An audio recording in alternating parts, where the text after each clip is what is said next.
Assalamualaikum po sa inyong lahat. Ito po ang inyong lingkod, Yuritech at your service. Ang topic po natin ngayon ay tungkol po sa Samsung A12 na wala daw display ayon sa aking kliyente. Kapag nakatanggap po tayo ng ganitong problema ay may apat po tayong dapat na tinitingnang senaryo. Ang apat na senaryo pong ito ay may pagkakahalintulad ng mga sintomas, ngunit magkakaiba po ng solusyon.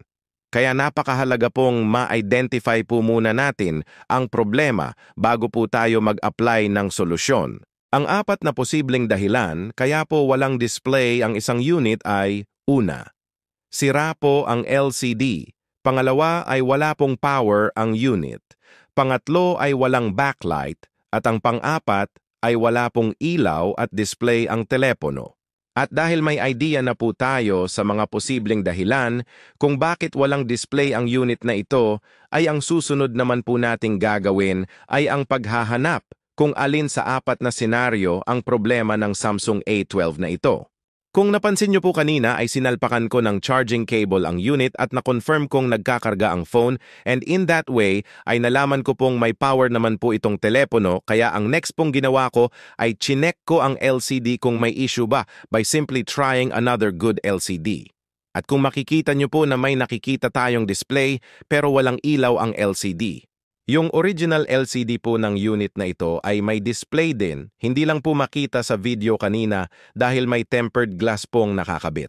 Kaya para makasiguro po tayo na walang issue ang original LCD, ay minabuti ko pong mag-try ng ibang LCD para sigurado po tayo sa ating diagnosis. At ang final result ng ating ginawang basic diagnosis ay nakumpirma nating may power ang unit, at may display ang LCD, at ang pinaka-issue ng phone ay wala itong backlight.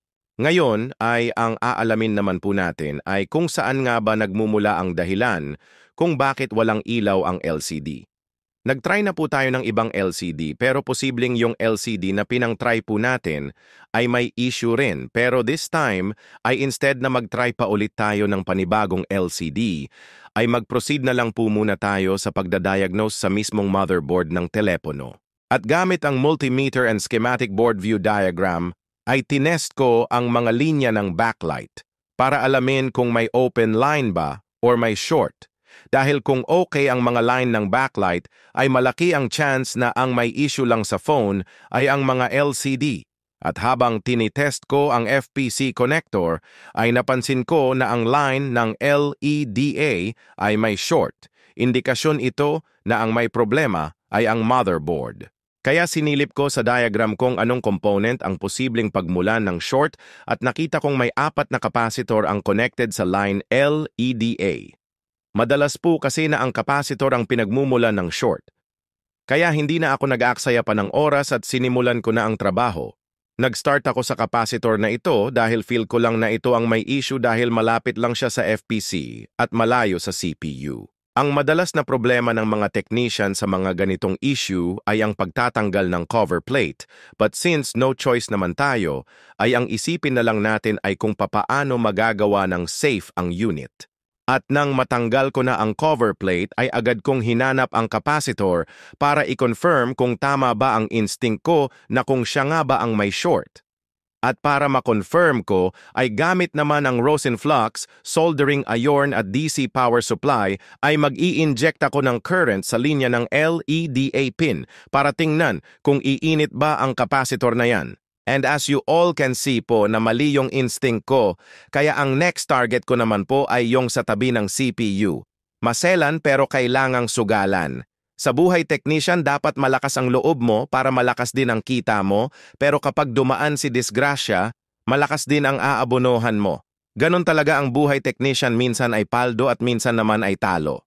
Napansin niyo po ba ang kaibahan sa ginawa kong pagtatanggal ng cover plate dito kumpara dun sa nauna?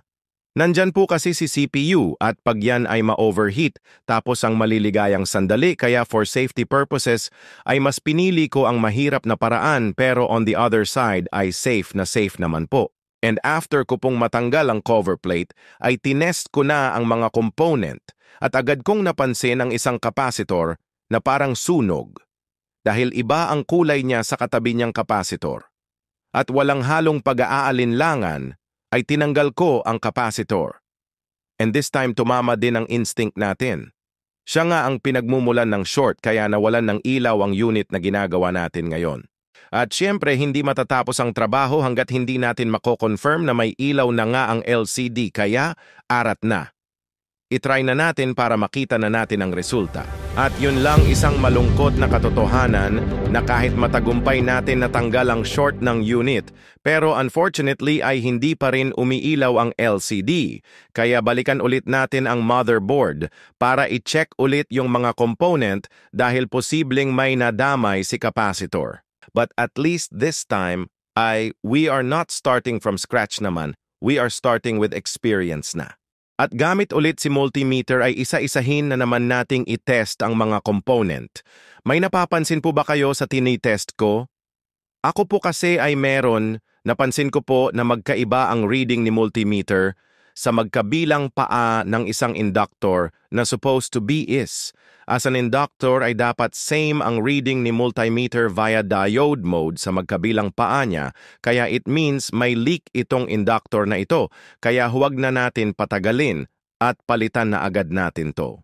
Kumuha lang po ako ng inductor component sa isang Android motherboard, hindi kailangan na same pa ng model, ang mahalaga ay ang makuha mo ay inductor. Sa mga iPad model ay napakadami pong inductor doon. At tested ko po yung pamalit sa mga backlight issue ng mga Android phones. And moment of truth, ano po kaya ang magiging resulta ng ating trabaho? Pero para sa akin ay ano't ano pa man ang resulta ay dapat ay positibo lang tayo dahil kapag ibinigay mo kasi ang best mo ay wala kang katalo-talo, either magtatagumpay ka o matututo ka. At kita nyo naman po na umilaw na ang LCD. Tagumpay po tayo this time mga idol. Sana po ay nag-enjoy kayo sa panonood at the same time po ay natuto sa video natin ngayon. Ako nga po pala ang inyong lingkod Yuritech at your service. Antabayanan po ninyo ang mga susunod ko pang video na bukod sa kaaya-ayang panoorin ay kapupulutan pa ng kaalaman. At para lagi po kayong updated sa mga susunod ko pang video ay huwag nyo pong kalimutang i-follow ang ating Facebook page at YouTube channel. Hanggang sa muli po. Salamat!